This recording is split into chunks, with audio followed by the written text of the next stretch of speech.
It was the sweltering midday of July 25th, 1944, amid the hedgerow-laced fields near St. Lo in Normandy, where the air shimmered with heat rising from churned earth, carrying the acrid bite of cordite from distant artillery barges and the faint, earthy scent of uprooted soil mingled with wildflowers crushed underfoot. German tank commander Otto Carius, peering through the periscope of his Tiger I hidden in a sunken lane, felt the ground tremble faintly at first, a low vibration that grew into a resonant rumble, like thunder rolling across the bocage, as silhouettes emerged from the dust clouds kicked up by carpet bombing. Dozens, then hundreds of M4 Sherman tanks advancing in echelon, their turrets swiveling with mechanical purpose. The summer breeze rustled the leaves of apple orchards nearby, but overpowering it was that escalating rumble, a mechanical chorus from American assembly lines that would soon engulf the Wehrmacht's vaunted panzers in a tide of steel, marking the launch of Operation Cobra and the beginning of the end for German armored dominance in the West. To grasp the cataclysmic weight of that July advance, one must step back to the crucible of armored warfare that had defined the European theater since 1940. As Hitler's blitzkrieg swept across France with innovative panzer tactics, the United States, still neutral but watchful, began rearming its forces, recognizing the tank as the spearhead of modern combat. The M4 Sherman, named after Civil War General William Tecumseh Sherman and entering production in February 1942, emerged from this urgency. A medium tank designed for versatility, reliability, and above all, mass manufacturability. Conceived by the U.S. Ordnance Department in response to the fall of France, the Sherman drew lessons from early war observations.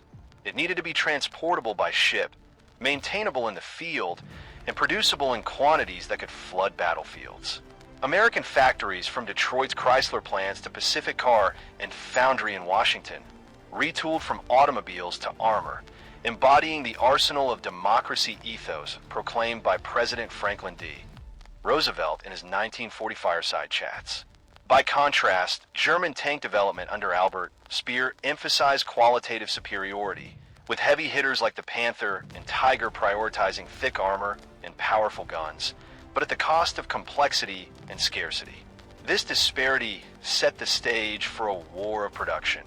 While Germany struggled with resource shortages and bombing raids on facilities like those in Kassel and Nuremberg, the U.S. leveraged its untouched industrial heartland to outpace Axis output, turning the Sherman into a symbol of inexhaustible resolve that would prove decisive in campaigns from North Africa to the Rhine.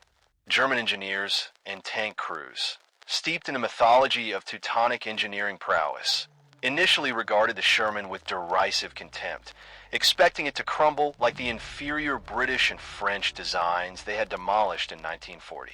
They anticipated a tank hampered by thin armor, sloped at 56 degrees, but only 51 millimeters thick on the hull front, and a 75 millimeters gun incapable of penetrating the Panther's 80 millimeters glacial plate at ranges beyond 500 meters, viewing it as a hasty contraption from a nation more versed in consumer goods than warfare.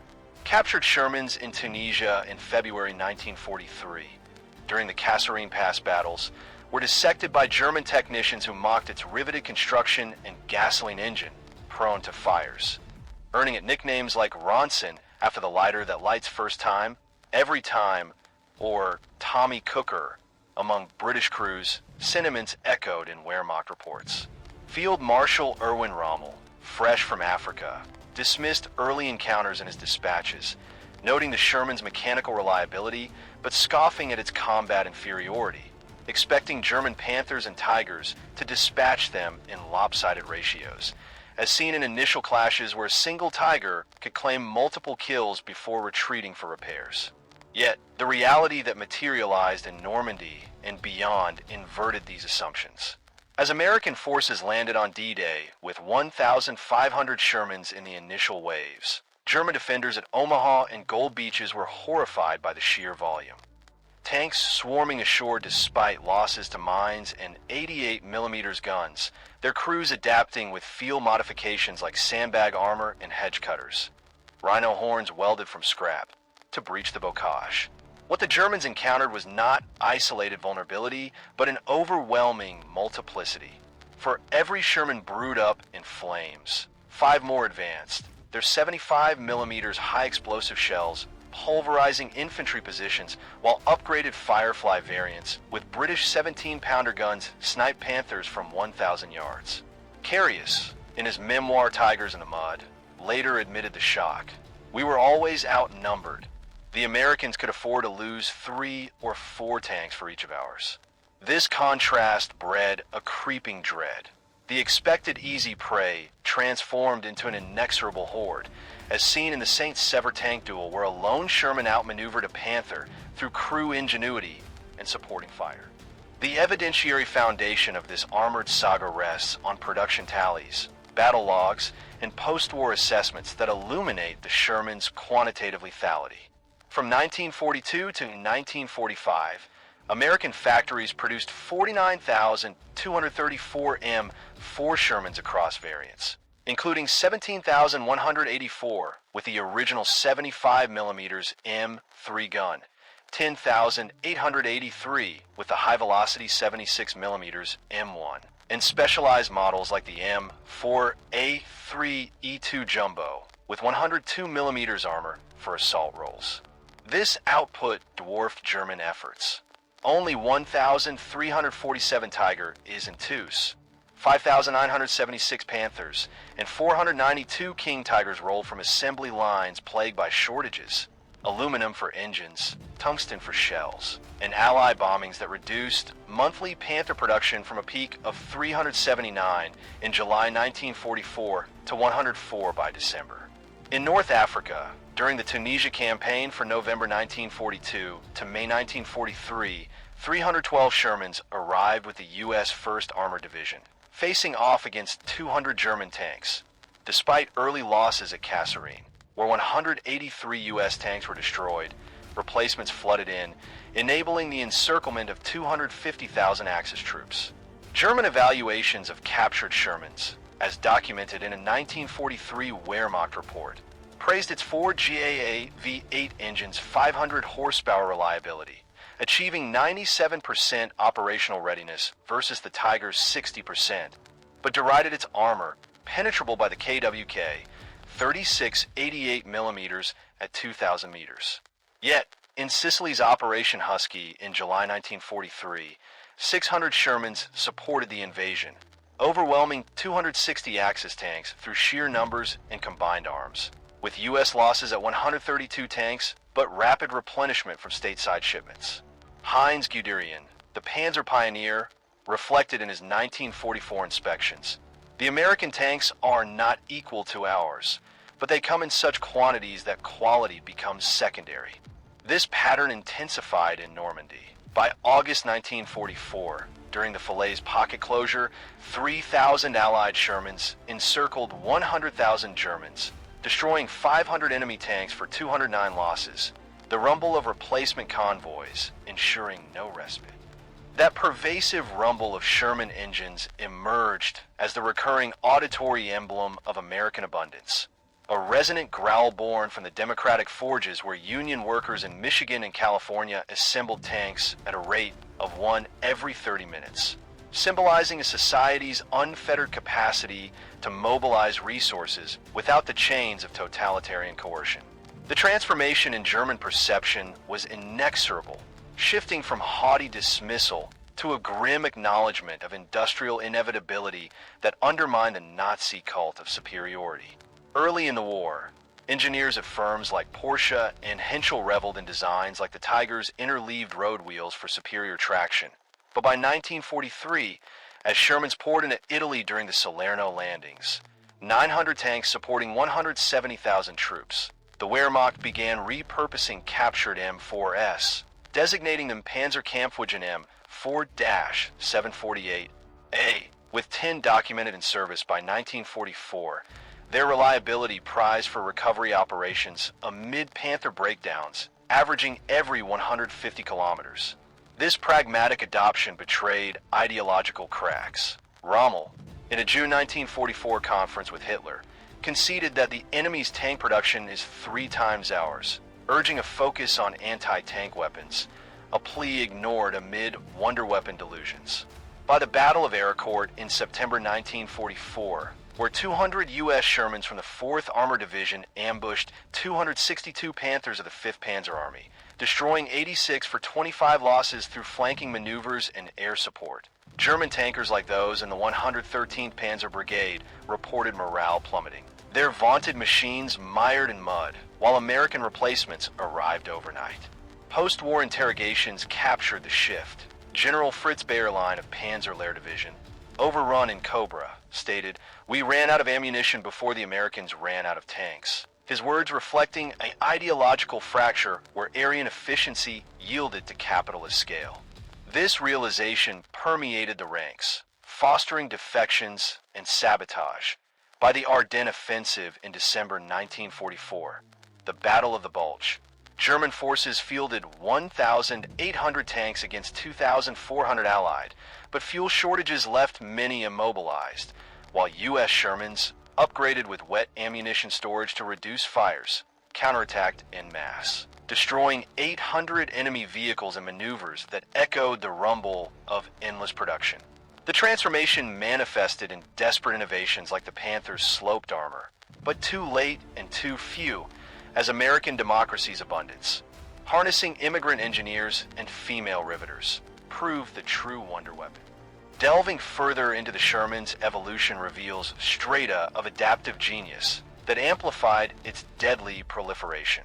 Initial models, with 400 horsepower radial engines from aircraft production, achieved 26 miles per hour speeds and 120-mile ranges, allowing rapid advances post-breakout. By 1944, the M4 A3 variant with horizontal volute suspension improved cross-country mobility, enabling encirclements like the Ruhr Pocket in April 1945, where 4,000 Shermans helped trap 317,000 Germans.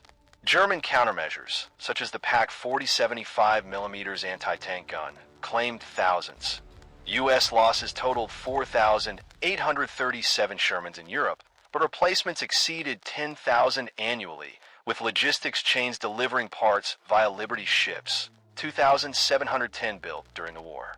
In the Hochwald Gap Battle of February 1945, Canadian Shermans, Lend-Lease M4S, overran German positions in Operation Veritable, their numbers compensating for individual disadvantages, destroying 50 Panthers through coordinated fire and infantry support. The rumble of those engines, swelling in every engagement, underscored this asymmetry. At Elsenborn Ridge during the Bulge, U.S. 99th Division Shermans held against SS Panzers, their gyro stabilizers, allowing fire on the move, outpacing German manual traverses. Speer, in his memoirs, confessed the horror. The Allies' tank output was a flood we could not dam, his centralized production peaking at 1,048 tanks monthly in 1944, yet dwarfed by U.S. figures of 2,000 Shermans alone. As the war ground toward the Elbe, the emotional resonance deepened among German crews, blending resignation with reluctant admiration. Tankers who once laughed at Sherman silhouettes now whispered of death by 1,000 cuts. Their isolated Tigers, requiring 300,000 man-hours each versus the Sherman's 48,000, stranded without fuel as American pipelines like Pluto pumped 1 million gallons daily. Captured engineers at Remagen in March 1945, where Shermans crossed the Rhine on captured bridges, marveled at the M26 Pershing prototypes, but acknowledged the M4's role in the breakthrough, their ideology fracturing as they witnessed diverse U.S. crews, segregated units like the 761st Tank Battalion proving valor, challenging racial doctrines. This shift echoed in defections. By April 1945, as Berlin fell amid Soviet T-34s and Lend-Lease Shermans, Wehrmacht remnants surrendered en masse, their final reports lamenting the endless American armor that rendered qualitative edges moot. The rumble, now a psychological specter, haunted survivors' nightmares, symbolizing how democracy's inclusive innovation, drawing from global patents and wartime patents like the Sherman's electric drive experiments, eclipsed autocratic elitism.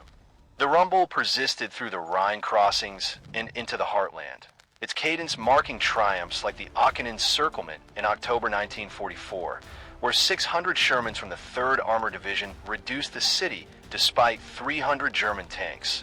Urban combat favoring the M4's quick turret traverse. Innovations proliferated. Up-armored EZ-8s with 76mm guns claimed Tiger kills at 1,200 yards in the Hurtgen Forest, while flamethrower variants cleared bunkers in Pacific atolls, though our focus remains Europe.